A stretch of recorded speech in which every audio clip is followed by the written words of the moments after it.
Well, good evening, everybody, and welcome to tonight's City Council meeting. I'm certainly pleased to have everybody here. It is March 11th, and we'll start our meeting with by introducing you to your City Council. Council members Aguilar. Here. Anderson. Here. Entenmann. Here. Erpenbach. Here. Jameson. Here. Karski. Here. Rolfing. Here. Staggers. Present. Thank you. Tonight, our invocation will be led by Councilor Rex Rolfing. Councilor, thanks so much for doing this for us. What we'd ask you to do is to stand for the blessing, and then after that, we'll have our Pledge of Allegiance. Councilor Rolfing, thank you. I'm going to read a little devotion that I had here that I think fits very nicely to us. I choose them when I see it has happened, that they would fit. So the U.S. election of 2012 brought discord and division. The results left half the nation feeling disaster and hadn't been avoided, and the other half sure that ruin was very near. I'm not sure any one of us felt jubilant about the government of by and for the people at that point. So it seems strange for Paul, St. Paul, to tell Timothy, his disciple, to teach his people to pray for everyone, starting with those who govern them, especially since they didn't get to choose the emperor. Now, Martin Luther, following Paul, taught that government was established by God to provide good order and benefit to the common good. Sure, Luther said, there are incompetents and evil leaders, and we should strive against them. Still, Christians ought to pray for and support efforts to govern because God provides for communities through them. Praying to God to guide our leaders is a powerful alternative to simply adding our voices to the dissidence and discord. Can we pray for those we voted for, and especially those that we did not? Let us pray. Ruler of nations, guide and protect the people we elect to govern, so that we may lead peaceable lives dedicated to the common good. In Jesus' name we pray. Amen. I pledge allegiance to the flag of the United States of America and to the republic for which it stands, one nation under God, indivisible, with liberty and justice for all.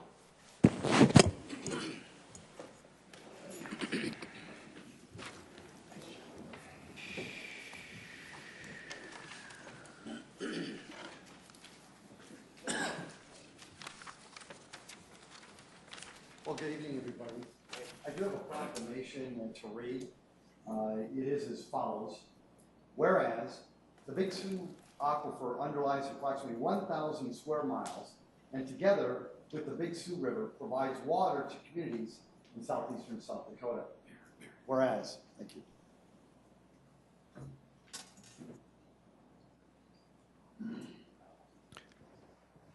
Whereas, providing 2,373 fourth grade children from 105 classes in 49 southeastern South Dakota schools with information about the protection and preservation of water, our most valuable resource, will help children make educated decisions concerning water in the future. Whereas, this education is accomplished with the help of 100 plus volunteers from federal, state, county, and city governments, and from private businesses. Whereas, this is the 21st annual event. Whereas, the Sioux Falls City Council recognizes the long-term benefits of this type of education and supports such educational efforts. Now, therefore, I, Mike Huther, Mayor of the City of Sioux Falls, do hereby proclaim March 18th and 19th, 2014 as Sioux Empire Water Festival Days in Sioux Falls and the Sioux Empire. Is there someone here from the festival? Please come forward. I'd like to welcome you. Could you just introduce yourself, please, to the people of the town? I'm Deb Callahan. I'm a chemist at the water plant here in Sioux Falls, and I've been a founding member of this and on it since then. It's fun. Well, Deb, thanks so much for your stewardship. Can we give her a round of applause, please?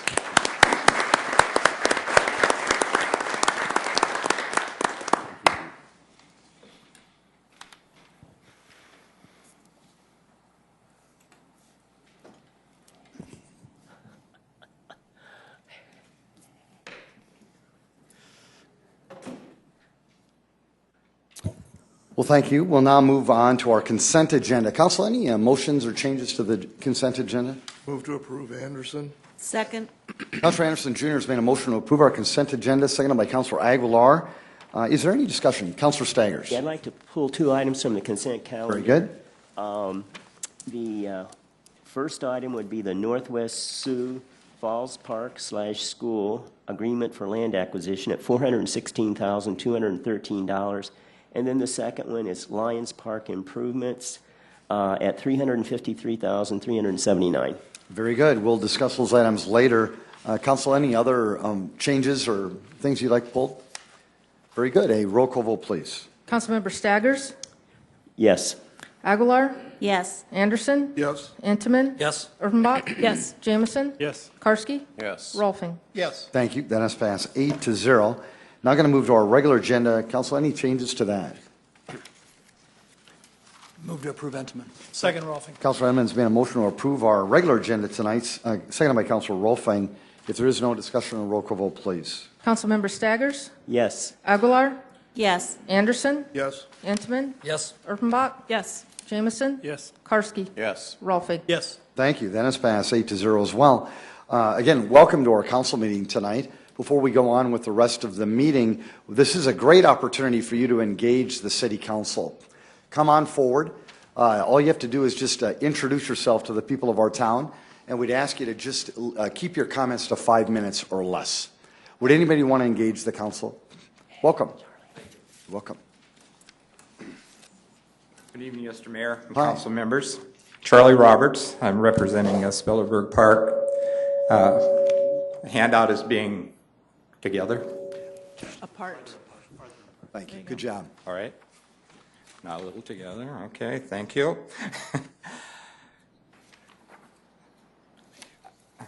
A brief handout has been handed to each of you there, and I'd just like you to please listen before you tune me out on the Spellerberg Park issue. I know you've been hearing it for about 2 years now, and we're all tired of it. But anyway,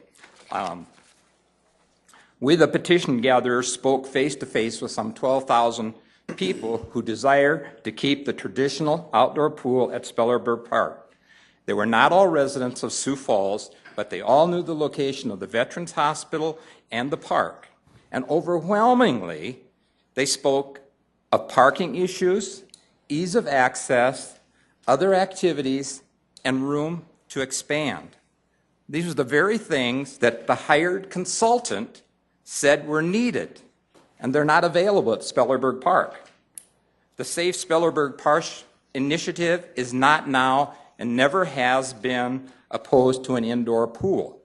The people we spoke to were not even vehemently opposed to the indoor pool. But they were opposed to the location and the loss of park space.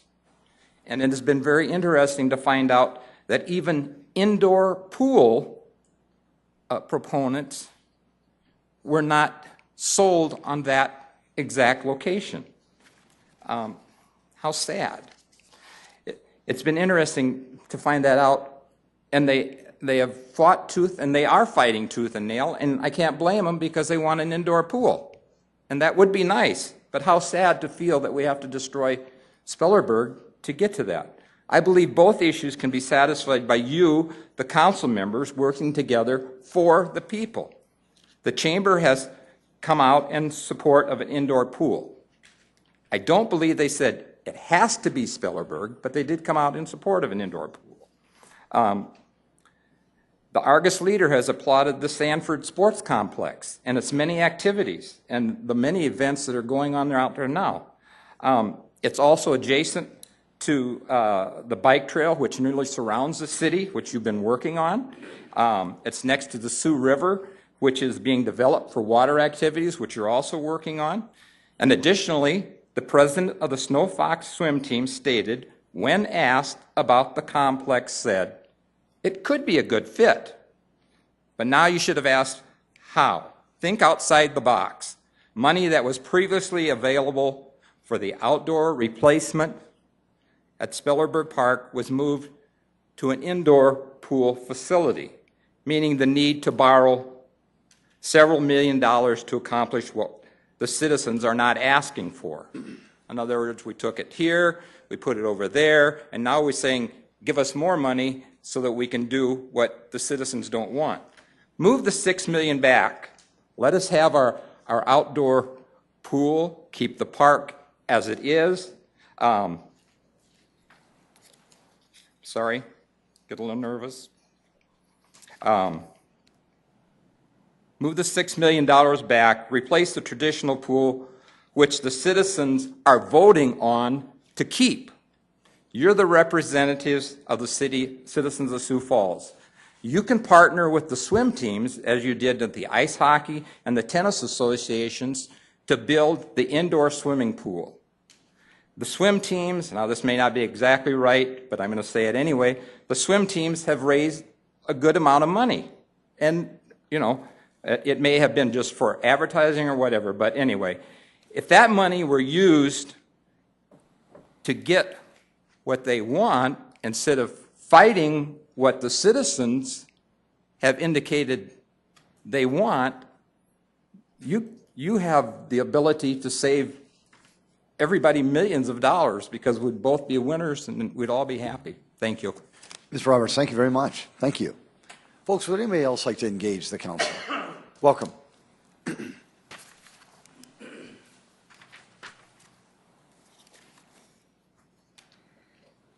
My name is Bruce Danielson, a resident of Sioux Falls and the chairman of a group called Citizens for Integrity. I'm here tonight to report on 2 ballot issue advocational meetings held so far by the city of Sioux Falls.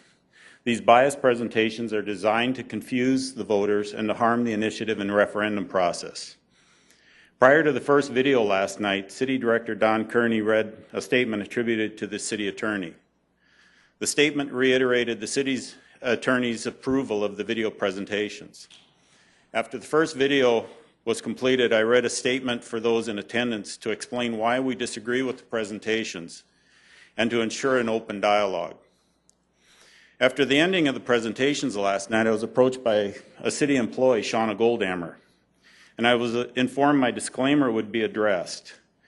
I took it as accommodated and silenced. We are partaking in a citizens' debate on issues the citizens work very hard to bring before the voters. We will continue and we will not be silenced. We're suspicious of the city involvement in the ballot measures, just as we become suspicious in the event center naming.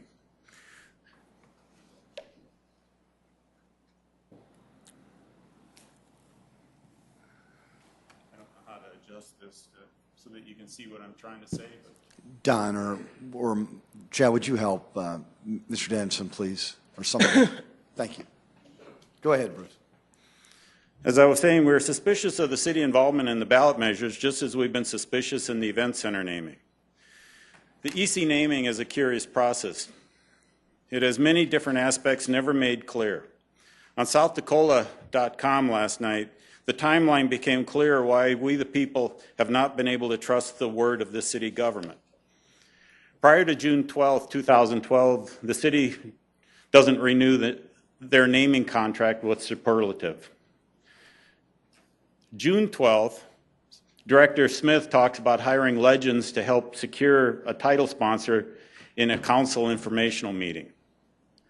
July 12th, Sanford Health buys the domain DennySanfordPremierCenter.com. July 24th, 2012, Director Smith tells the council in an informational he is close to having a title sponsor and will bring it to the council.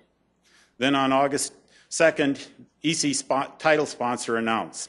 City council is told, you people were told 30 minutes before the announcement. From August 2nd, 2012, Argus Leader article, we don't have transparency on this at all, Councilman Steger said. The mayor used to work for First Premier, and the people in the community are closely associated with Sanford. We should have all had openness. Maybe we really got a good deal, maybe we will, but we'll never know because we never had any bidding going on out in the open. We would like to know why this council has not taken their legislative responsibilities to heart and let your constituents know why this curious process was allowed to happen. We question the motives behind the activities bringing the ballot issues to the people. The issues have been before us based on our ability to question, the issues have been before us are based on our ability to question motives and directives. We have a voice in this election and its aftermath, and we're here to stay involved. Thank you. Mr. Dempsey, thank you very much. Would anybody else like to engage the council? Welcome.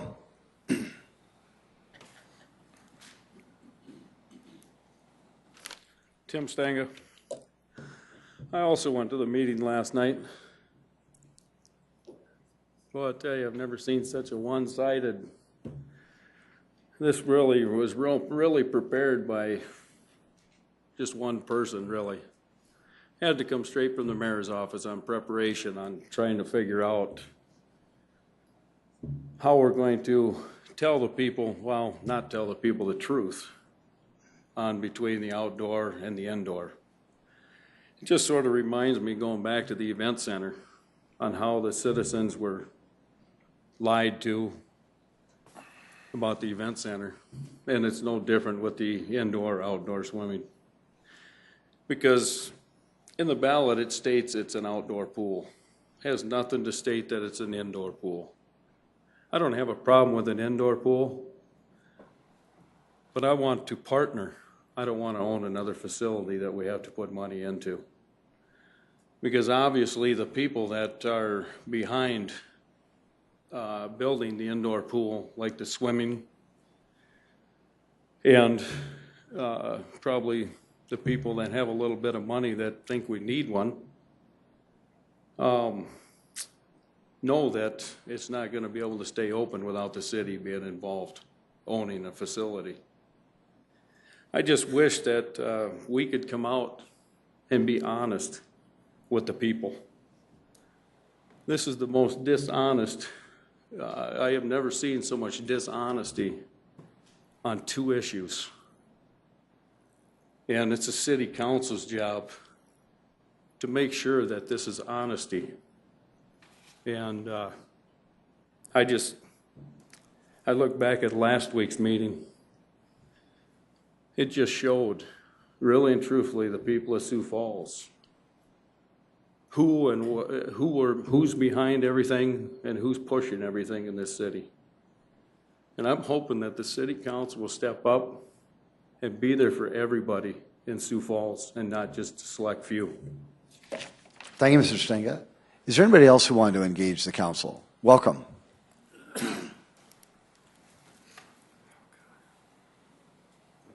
Evening, Council, Mayor. Evening. I'm I.L. Weideman from Sioux Falls.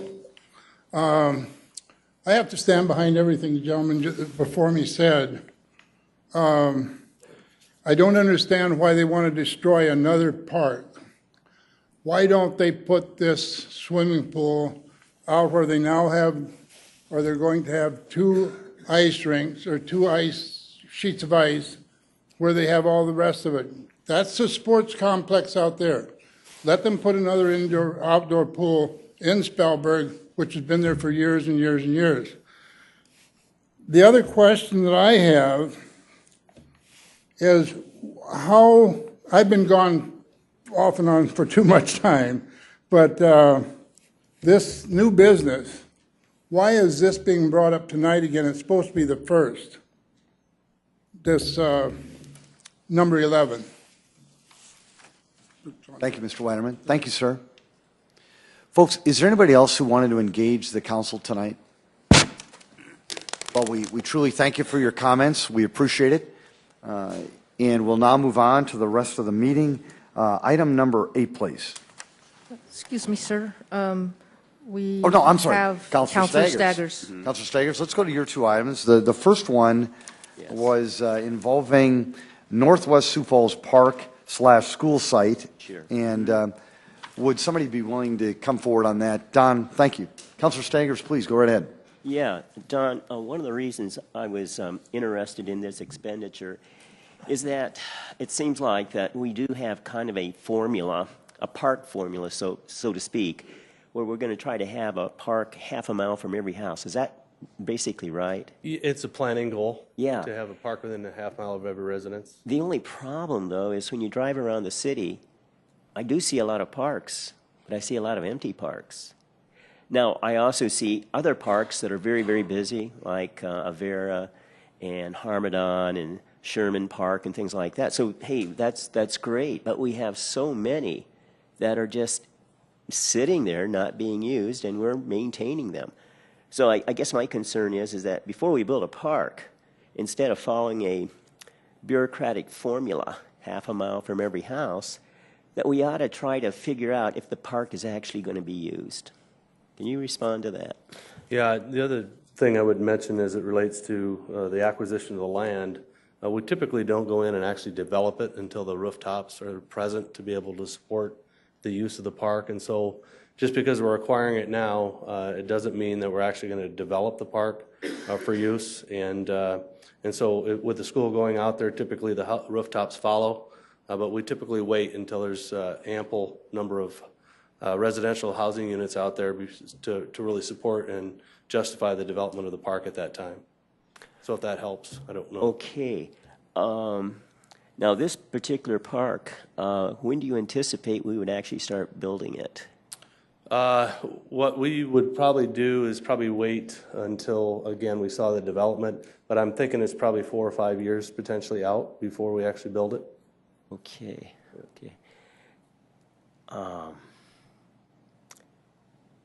Okay, thank you very much about that. You bet. And then we also have the second item was Lions Park improvements / nursery, and it was for $353,379. Yeah, Counselor? Just a few weeks ago, we appropriated or approved the money for Lions Park. Was it $700,000? I can't recall exactly. But now we have another appropriation here for $353,000 for Split Rock landscaping and nursery. That's, well, having been in that park a number of times, this is certainly a small park to devote so much money, this money and what we also approved several weeks ago. Can you say something more about this one? The contract before you deny it is for the actual development, redevelopment of that park, and so it's a construction contract. I believe a few weeks ago you might have approved a much smaller dollar amount for construction administration, the engineering portion of that work. So it wasn't I don't recall a $700,000 number, but this is actually to do the work with the contractor. Okay. Okay, I guess that's all I have. Yes, Councilor Anderson Jr. I think. Oh, I'm sorry. If I might, Please. I don't recall the exact number either, but it was less than $100,000. It was $50,000 to $70,000, and it was just for engineering. Yep. Because we had a long conversation about that night as well. That's correct. Councilor Anderson Jr. Don, can you maybe describe some of the Sure. some of the landscaping things that are going to be done at the park? Yeah, one of the things we heard from the neighborhood is that they would like to increase the safety of the park.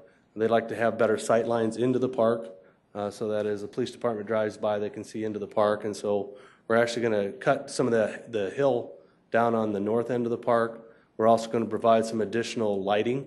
We're going to provide some handicap accessible parking to accommodate the park. We'll have new pathways. The playground equipment itself stays, but we'll provide so that when it does need to be replaced, it can be accommodated. The additional hardscape around it. We're going to be doing some interpretives as well. The old foundations of the old lion house that used to sit on the site, we're going to use those and tell about the history of the park and the house that used to sit there. And then obviously the cannon that sits there as well, we're going to try to do some interpretives with that. Thank you. You bet. Well, Council, good job. Good questions. Yes, Councilor. I moved that we approve these. Thank you. Second, Erpenbach. It's been a motion to approve these two items, seconded by Councilor Erpenbach. If there's no, yes, Councilor Jameson. I need to excuse myself with the Lions Park vote. Are we voting on all of them or just the? Yes. Just those two. I'll excuse myself. Thank you. A What roll call we vote, could please. do is just allow him to vote on the other one and then not vote on the Lions. Yeah. I did make the motion to approve both of these at the same time, so he reclused himself from the vote. Yeah, but I think it's always good if we can allow A roll call vote, city please. council members to, Councilmember Staggers? no. Councilmembers Aguilar? Yes. Anderson? Yes. Intiman? Yes. Erpenbach? Yes. Karski? Yes. Rolfing? Yes. Thank you. That is passed 6-1. Item 8. A resolution vacating the public right-of-way on a portion of North Bluebell Lane as shown on Exhibit 1. Good evening, Chad Hebe with the Engineering Division of Public Works. This right-of-way is north of West 12th Street and west of La Mesa Drive and is unimproved.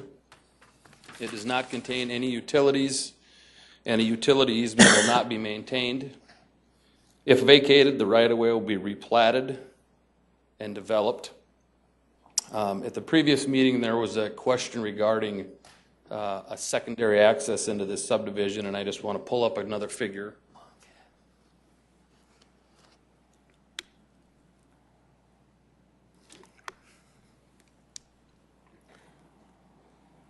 This figure shows the proposed right-of-way to be vacated.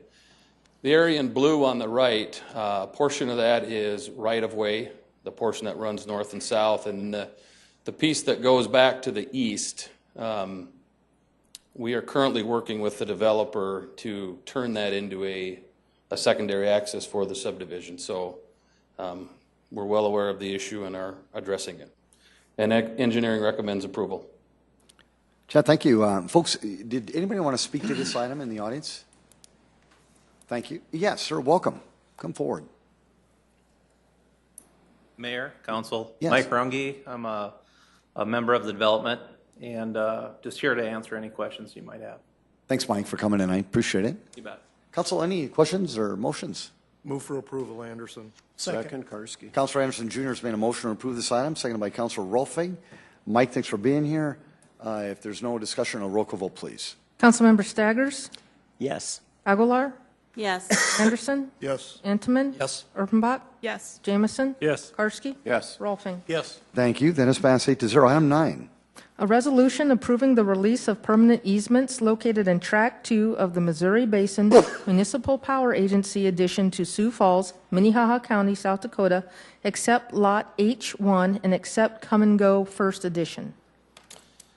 This sanitary sewer easement is located near the intersection of Louise Avenue and Russell Street.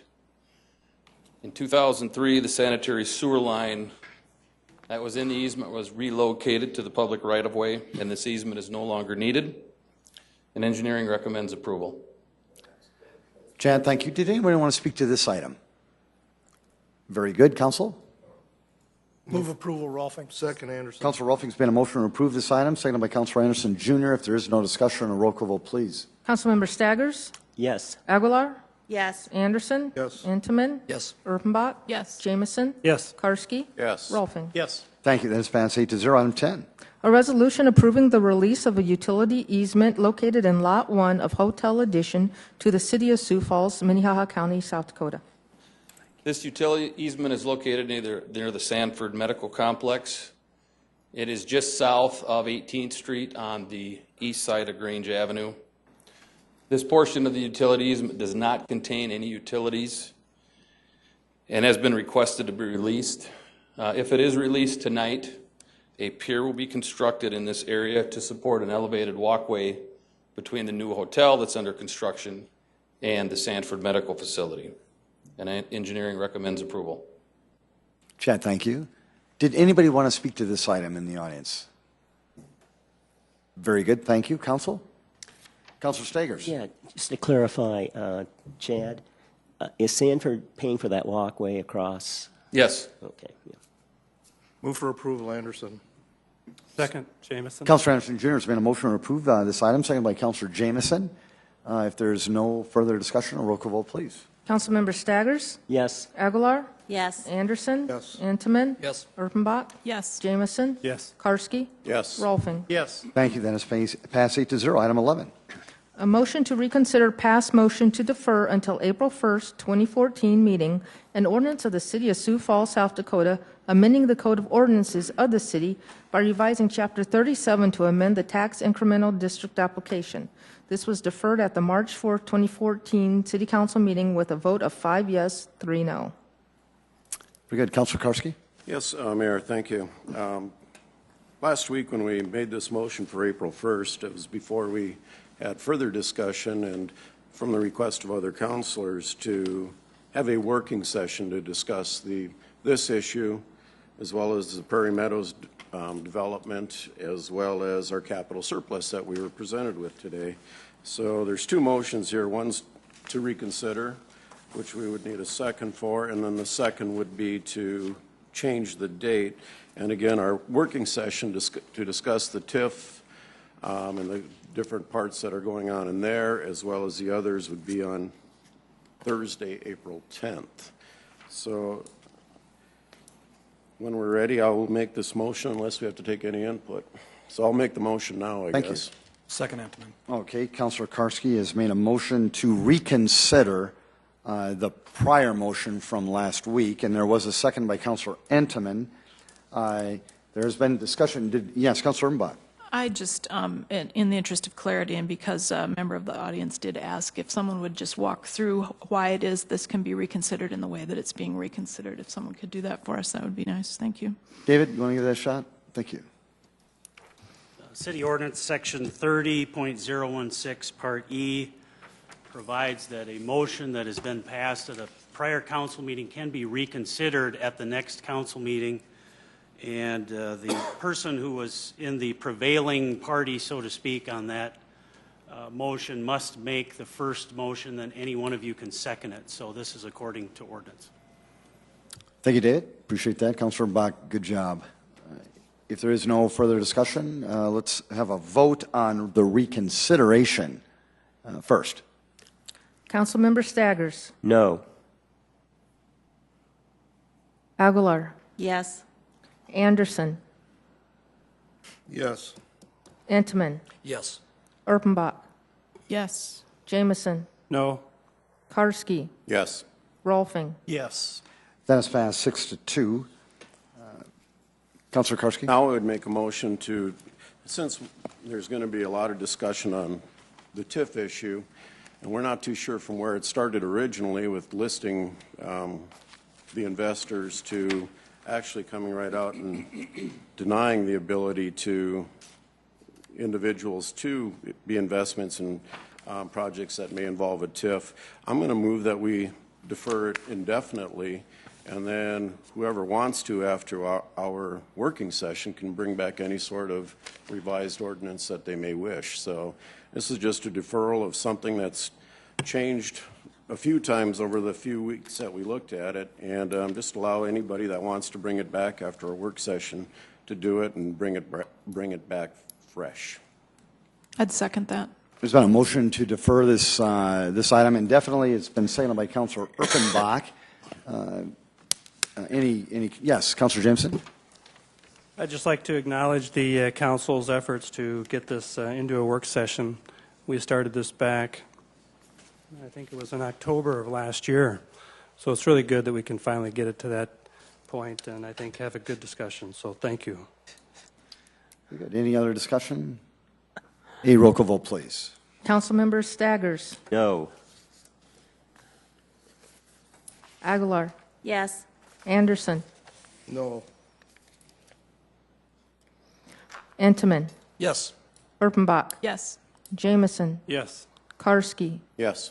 Rolfing. Yes. That is passed 6-2.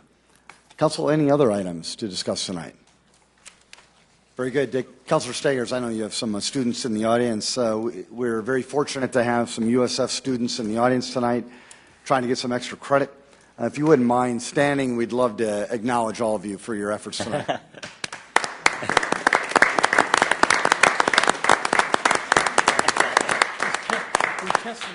This is the biggest group of USF students we've ever had here, I think. So nice job.